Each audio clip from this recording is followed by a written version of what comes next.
Selamat datang di Ngopi Sunyi, tempat kopi imajiner jadi teman merenung ringan.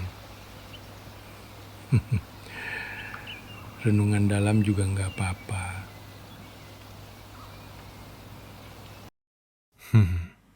Baiklah, mari sejenak bicara tentang karya musik klasik dan komposernya. Salah satu komposer musik klasik yang saya sukai adalah komposer eksentrik dari Prancis bernama Erik Satie. Ya, dia menulis nama dirinya secara sederhana saja. Erik Satie. Eriksatie. Dari nama yang sederhana, lahir musik yang sederhana, yang dia sendiri sebut sebagai musik d'ameublement. Maaf jika pengucapan saya salah karena saya tidak bisa berbahasa Prancis. Atau dalam bahasa Inggris, furniture music. Musik yang tidak ingin ditempatkan di depan, tetapi sekedar sebagai latar belakang. Mari kita tarik musik Satie dari Paris akhir abad ke-19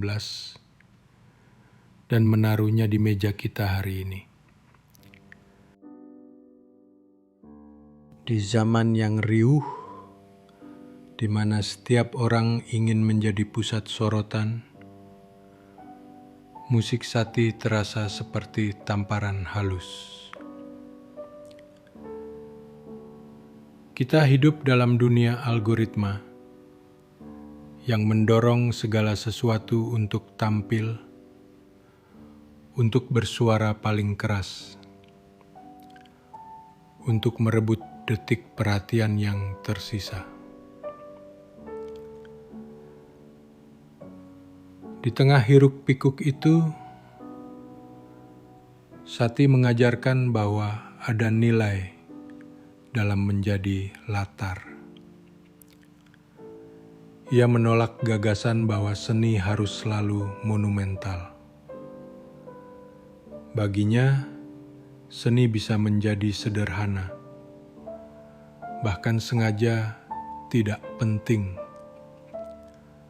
justru agar manusia bisa bernapas. Bayangkan, Gymnopédis diputar di sebuah kafe modern. Nada pelan, agak muram, berulang. Orang bercakap, sendok mengetuk gelas, lalu musik itu ada di belakang, diam, tapi mengikat. Seperti udara yang memberi ruang. Di situ terasa paradoksnya. Musik yang dicipta untuk tidak menuntut perhatian, justru menyelinap lebih dalam, karena ia tidak memaksa. Hidup Satie yang miskin dan sepi juga bisa kita baca sebagai cermin. Ia membeli 7 jas identik untuk 7 hari, seolah berkata, dunia terlalu ramai dengan pilihan, biarlah aku membebaskan diriku dari keharusan memilih. Sebuah sikap yang hari ini justru dicari-cari dalam konsep minimalisme. Tetapi bagi Satie, itu bukan gaya hidup yang sedang tren. Itu cara bertahan. Cara untuk hidup sesuai logika pribadinya, meskipun tampak nyentrik. Di situ saya melihat semacam kebijaksanaan yang jarang, bahwa kebebasan kadang bukan tentang memiliki banyak kemungkinan, melainkan tentang mengurangi sampai tinggal yang benar-benar penting. Dalam musiknya, ia mengurangi sampai hanya tersisa inti. Nada yang pelan, ruang yang lapang, kesunyian yang mengambang. Dalam hidupnya, ia mengurangi sampai yang tersisa hanyalah jas identik, kamar sempit, dan kesetiaan pada dunia batinnya. Mungkin itu sebabnya musik Sati masih terasa relevan. Ia tidak menawarkan solusi, tapi semacam napas panjang di tengah kelelahan. Seperti ia sendiri pernah menolak keseriusan berlebihan. Musiknya bisa jadi cara untuk tersenyum pahit, sederhana, muram, tapi penuh kebebasan yang lembut. Erik Satie pernah menyebut karyanya sebagai musik dame blemong, musik furnitur. Pada masanya, itu dianggap lelucon, bahkan semacam provokasi. Bagaimana mungkin musik yang biasanya dipuja sebagai seni tinggi didefinisikan setara dengan kursi atau meja? Tetapi kalau kita tengok hari ini, apa yang Satie lontarkan dengan nyentrik justru menjadi kenyataan sehari-hari. Kita hidup di era Spotify, YouTube, TikTok. Musik hadir bukan lagi hanya sebagai pengalaman sakral yang menuntut kita duduk khusyuk di ruang konser. Musik kini lebih sering berfungsi sebagai latar untuk bekerja, belajar, berlari, bahkan tidur. Ada playlist fokus, deep work, sleep well, study beats. Semua adalah pewujudan dari gagasan Satie tentang furniture music. Bedanya, dulu ia dicibir karena seolah merendahkan musik, sementara sekarang industri justru memonetisasi ide itu dalam skala global. Ironinya, yang dulu dianggap eksentrik kini menjadi normal. Musik kehilangan keistimewaannya sebagai pusat perhatian, berubah menjadi utilitas. Tetapi di situ ada pertanyaan penting. Apakah musik menjadi miskin makna ketika ia hanya menjadi latar, atau justru menemukan makna baru sebagai teman hidup yang senyap, bukan panglima sorotan? Dalam hidup kita yang dibanjiri informasi, musik semacam ini bisa menjadi oasis.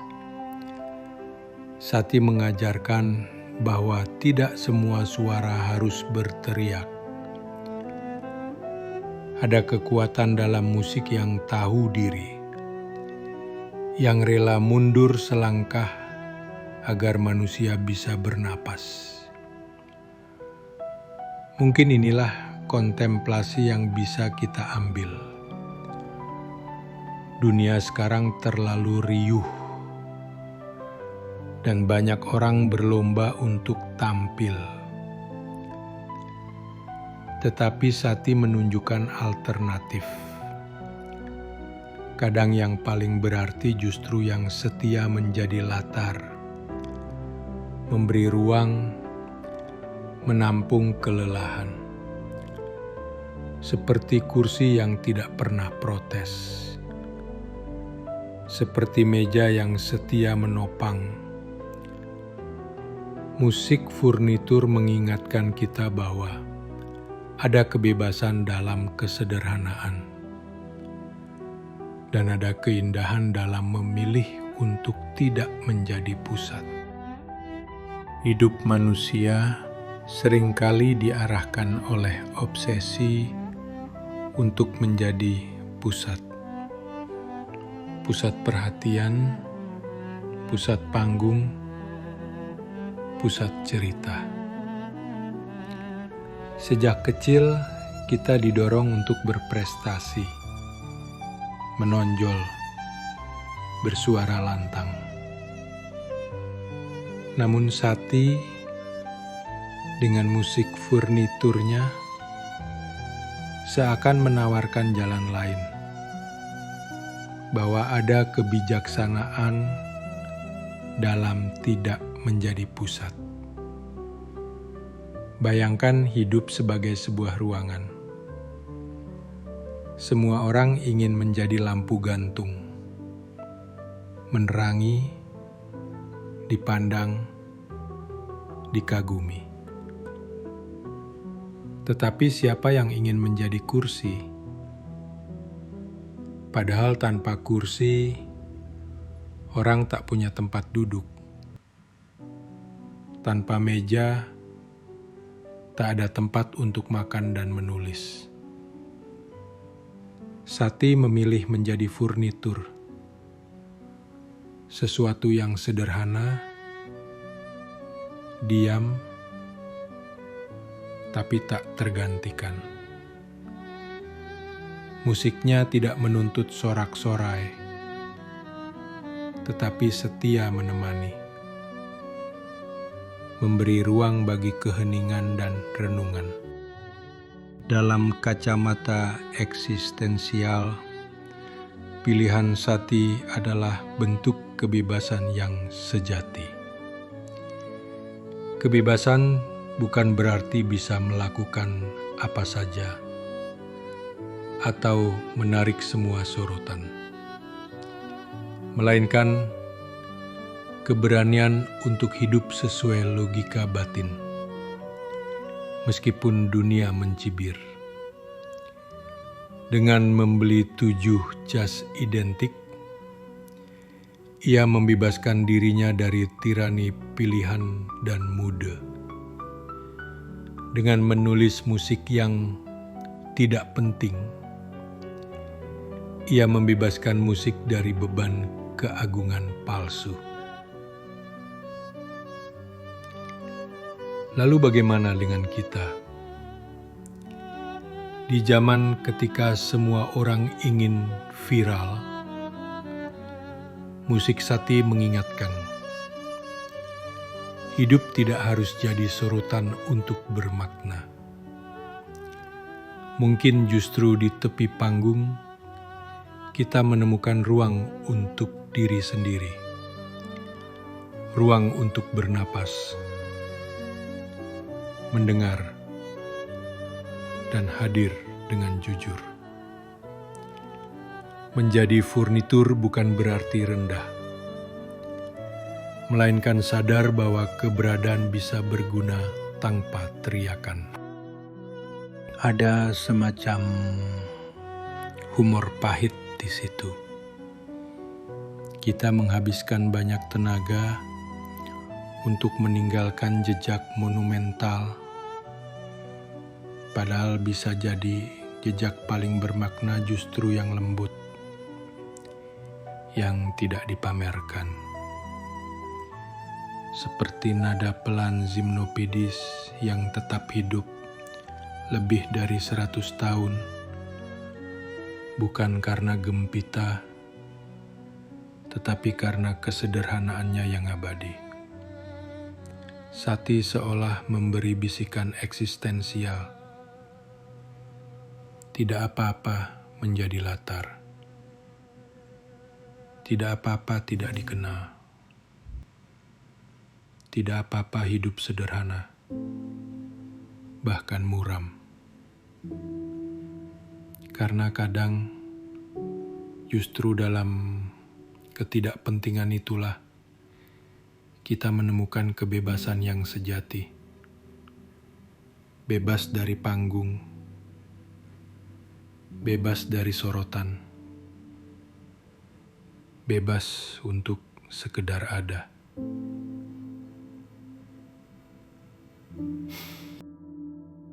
Di dunia yang riuh, semua orang berlomba menjadi sorotan.